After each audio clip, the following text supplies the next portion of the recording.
I miss WCW. Although I was always a WWE guy at heart, there was a time when that Raw commercial came on, I just had to switch the channel to see what was happening on the other side. A lot of times it was gold too. There were so many great moments throughout World Championship Wrestling's tenure, to the forming of the NWO, to Goldberg's win in the Georgia Dome. If these were the norm, we'd probably still be watching Nitro today, but unfortunately before long it all got very, very bad. Logic went out in favour of bizarre storylines that beggared belief, and never forget that Buff Bagwell's mother Judy was once suspended in the air thanks to a forklift. I will never forget it. How did the idea make it any further than a joke at the writers' table? This is barely touching the tip of the iceberg though, so let's get ready to truly show Ted Turner's promotion at its worst. I'm Simon from WhatCulture, and this is the 10 most horrifically stupid things that ever happened in WCW. Number 10, Robocop Saves the Day. We all know wrestling is a work, but that was less true in 1990. While The Secret was out there, it wasn't as sung as loudly as it is now, and if you could come up with an angle that got fans guessing, you could pull the wool over their eyes. WCW shot that in the head at Capital Combat when Robocop was called in to restore order to the company, and I am not joking. This wasn't even a surprise because the subtitle for the event was Return of Robocop, so there was no way he wasn't going to show his face, or helmet. If he hadn't turned up, the audience that night would have been well within their rights to have felt ripped off, but it was all so weird. This was the case straight away as Sting made his way to the ring on this night even though he wasn't on the card. Didn't take long for the Four Horsemen to attack given their story rivalry with the Stinger, and all seemed hopeless for the face of WCW. Sid Vicious, Arn and Ole Anderson hit the ring, hit Sting in the face and locked him in a cage. Oh, who could save our hero? The answer was a big mechanical thing. Robocop arrived on the scene slower than the Iron Sheik at the WrestleMania gimmick Battle Royal before ripping the cage door off its hinges. This show of strength terrified the heels and they backed off, allowing Robocop to have his moment in the wrestling sun. This was obviously nothing more than promotion for the upcoming Robocop 2, but for wrestling fans it was just mad. It's like Iron Man swooping in and making sure Roman Reigns is protected at the Royal Rumble. It was crazy. Number 9, Montreal comes to Starrcade. WCW did not use Bret Hart well at all. Arguably one of wrestling's hottest acts following his controversial departure from WWE in 1997, everyone wanted to see how he would be used when he joined the competition. It was all rather exciting, except when it all fell apart. A combination of bad booking and the tragic passing of Bret's brother Owen, it wouldn't be until October 99 where the Hitman had a renaissance of sorts. He returned to the company with somewhat of a renewed vigour and even won the World Championship. That all led to a showdown at Starrcade against Goldberg in a match that was pitched as one of mutual respect. Only it had been kept that way. This was the fight which would ultimately end Hart's career after a rogue kick gave Bret a concussion. There was a bunch more nonsense here, especially when it came to the finish. With the referee down, Robbie Piper headed out to do the right thing, a phrase that had been uttered over and over again by an entity known as the powers that be. As it turned out, this right thing was waiting for Hart to lock Goldberg in the sharpshooter and then ringing the bell even though nobody had submitted. Yes, that's right. 2 years after the fact, WCW had gone back to the screwjob well. Bret played dumb while probably wondering why this had been agreed on, as the promotion's biggest event of the year ended by copying what their rival had done. It sucked and signaled the end for Bret's legendary career.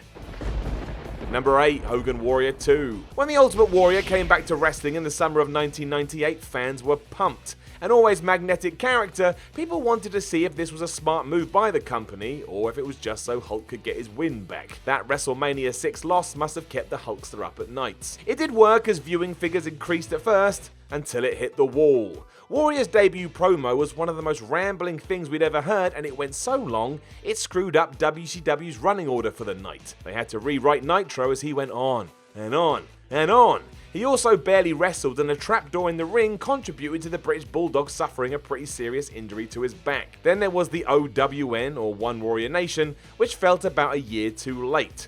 The intrigue about the Warrior's return had petered out in 2 weeks. That's why when he and Hogan clashed at Halloween Havoc, it was a dud. People had tuned out and there wasn't enough bells and whistles to save this, which even saw the Wrestling Observer's Dave Meltzer give it -5 stars. It ended when Horace Hogan got involved and clapped Warrior with a chair, and after this the experiment was done. The Ultimate One went on his merry way, but nobody could avoid the damage. Should have just kept it at 0-1, Hulk.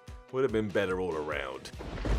Number 7, Goldberg goes off script. Vince Russo loved work shoots, or for those who just want to enjoy wrestling for what it is, angles that appear real even though wrestling is quote-unquote fake. That is the real problem with them. It undermines the rest of the show, but Russo was adamant. He toyed with them when he first arrived in 1999, but the real deal was down the line. Coming at the New Blood pay-per-view in 2000, when Eric Bischoff was long gone from the company, leaving Russo in full control, it saw Scott Steiner, Kevin Nash and Goldberg go at it in the main event for the world title. It was all normal for a while, until Nash went for his jackknife powerbomb. Rather than go up for the ride, Goldberg shoved him off and walked away. It was weird, but it imploded as the announcers let us know that this was Bill going off script. The plan was for Goldberg to go up for the move, but he had decided he didn't want to, because he was an asshole or something. Russo confronted Goldberg about this but got flipped off, and it carried on drawing Nitro after a brawl between the once undefeated Man and Tank Abbott. Vince also told us during a promo that Bill Goldberg thinks this business were real, he could kick anyone's ass. Well, he couldn't kick yours, Tank. It was one of the final bullets in WCW's brain, and it's truly awful. How can you take anything serious after this? The answer was, you couldn't. Number 6, Hogan versus the Dungeon of Doom. World Championship Wrestling's main event scene was pretty good for a little bit. Guys like Ric Flair, Sting, Vader, Ron Simmons and Rick Rude battled for the World Championship, and it had a legitimacy to it. It wasn't all peaches and cream and there was still plenty of nonsense, but mostly the top end of the card was solid. That changed when Hulk Hogan arrived in 1996.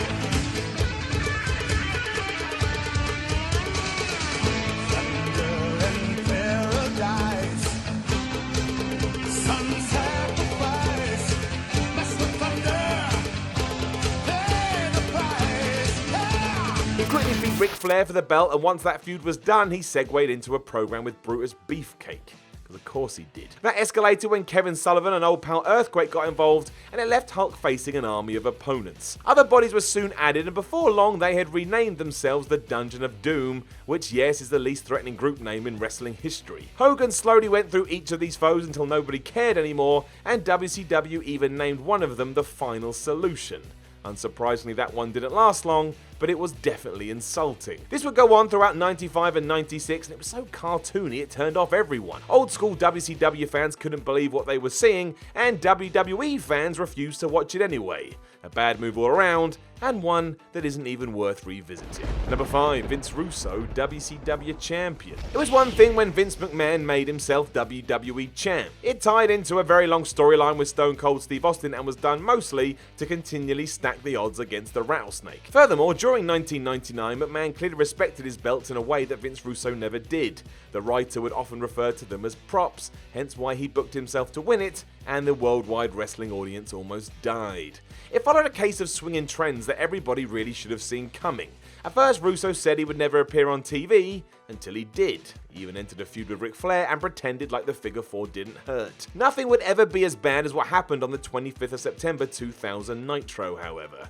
For reasons we won't go into as they're all so horrendous, Booker T defended his gold against Russo in a cage match. You can see where this is going. Soon Goldberg came out to cause some havoc, and when he speared Vince through the steel sides, it was official. Vince Russo was your new world champ. Rather than a huge outcry though, most people just shrugged their shoulders. So much damage had been done to the belt by this stage, it was just a case of burying it even further into the ground. If Russo's aim was to get everyone else to see them as props, he had succeeded. It was still dumb mind and yet another nail in the coffin. No wonder they were dead 6 months later. Number 4, Sting's Revenge. When the NWO vs WCW war began, Sting was always in and around the story. World Championship Wrestling needed heroes, and who better than the guy who had always felt like he was part of the company's foundations. Eric Bischoff played off this wonderfully as the New World Order continued to pretend that the Stinger was part of their evil plan. They did a good enough job that former friends such as Lex Luger and Ric Flair were hesitant, and the hurt was enough for the real-life Steve Borden to vanish from our screens. When he returned, he had a new look, and the Crow-inspired Sting was born. It was awesome. WCW held off revealing what his motivations were too, as he just watched quietly in the rafters before he unleashed out on the NWO at Uncensored 97. Sting was back, and he was more badass than ever. Starrcade was where this very well put together story would end, as Hogan vs Sting for the title was made official. All the promotion had to do was make Sting look like the unstoppable machine fans believed him to be. They did not do this. Instead, Hogan dropped the leg on his foe and fast counted him for the win. The count itself was nowhere near quick enough, which hurt, and it got worse when Bret Hart arrived to restart the match. Only then did Sting get his win, and the whole thing felt unfair. He'd fluked his way to victory. Because of all this, the belt was declared vacant, another awful move, and this one angle took out everyone. Sting felt deflated, the NWO started to unravel soon after, and we never got the payoff to the narrative we deserved. This pay-per-view should have been something we all look back on and smile about, but we don't. We facepalm and curse the idiots at World Championship Wrestling. Number 3, Nash beats Goldberg. You can move this to number 2 if you want, the point being that it's interchangeable as both moments are linked. It took WCW little over a week to truly end any hope they had of turning the ship around, and it started at Starrcade 1998 when Kevin Nash beat Goldberg's undefeated streak via a cattle prod. My word, it even sounds dumb. What made no sense was that all WCW had at this point was Goldberg. He had blown up beyond anybody's expectations, and even if he wasn't as hot as he was still integral to the cause. His constant wins inspired fans everywhere, and really, nobody wanted him to lose. Apart from Kevin Nash. Becoming Booker in the fall of '98, Nash instantly won a 60-man World War III Battle Royal, which gave him a shot at Goldberg and his title. Big Kev won, of course, and it was really idiotic. Aside from making Bill look like a chump, it was the end of the line for everything WCW had built up. They killed their last cash cow all because of some egos. Goldberg could have easily maintained his momentum for a few more months before this even needed to be a suggestion, but wrestling politics got in the way. A cattle prod. What even is this? Number 2, the finger poke of doom. If that wasn't bad enough, the follow-up to all of it was. If Nash had gone on to have a memorable title reign, maybe it would have worked, but in the name of a swerve, WCW couldn't help themselves. 8 days after Starrcade on the first Nitro of 1999, Kevin Nash was meant to take on Goldberg in a rematch for the belt. As it was in Atlanta, the promotion's backyard, fans packed in to hopefully see their chosen one get his prize back. Yeah, right. Ignoring all of that, WCW had Goldberg arrested for stalking Ms. Elizabeth, and guess who took his place? That's right, Hogan. Flippin' Hulk Hogan. It was all a ruse too, as seconds into the match, the Hulkster poked Nash in the chest with his fingertip, he went down, and Hulk pinned him to become the champion again. They then got up and celebrated together like the dorks they were. The ring flooded with heels as it was made clear the NWO had reformed, and fans everywhere were pissed off because of the bait and switch. This had been promoted as a huge encounter, and all WCW could do was go back to the same old shit. This was also the episode Should You Care, where under instructions from Eric Bischoff, Tony Schiavone was told to mention Mankind's big championship win over on Raw, which was taped, causing hundreds of thousands of people to change the channel. All of this is unbelievable. Number 1, David Arquette, WCW champion. WCW was already dead by the time David Arquette became world champion. It's one of the reasons he did win, as management looked for ideas to try and get their spark back. It was never going to work anyway, but the aspect that dragged it down the most is that it all began because of the marketing for a film. Ready to Rumble featured many of the company's top stars, as well as Arquette, and that led to this. Poppycock. It was too much for Russo to resist though, so in the spring of 2000, during an episode of Thunder, champion DDP teamed with David Arquette to take on Jeff Jarrett and Bischoff with the worst stipulation ever. Whoever got the pinfall took home the title. David pinned Eric, and that was that. There was no going back. It killed whatever dignity WCW had left and made it clear that you couldn't take them seriously anymore. Russo has justified the decision over the years by citing the mainstream media attention this got, but it didn't help ratings, so who cares? Arquette was always respectful about it, saying he knew it was a bad idea, and donating all his wrestling earnings to the families of Owen Hart, Droz, Brian Pillman, and Bobby Duncombe Jr. That just means he's an awesome dude, and more power to him. Everybody else though, go and suck an egg. This was crap.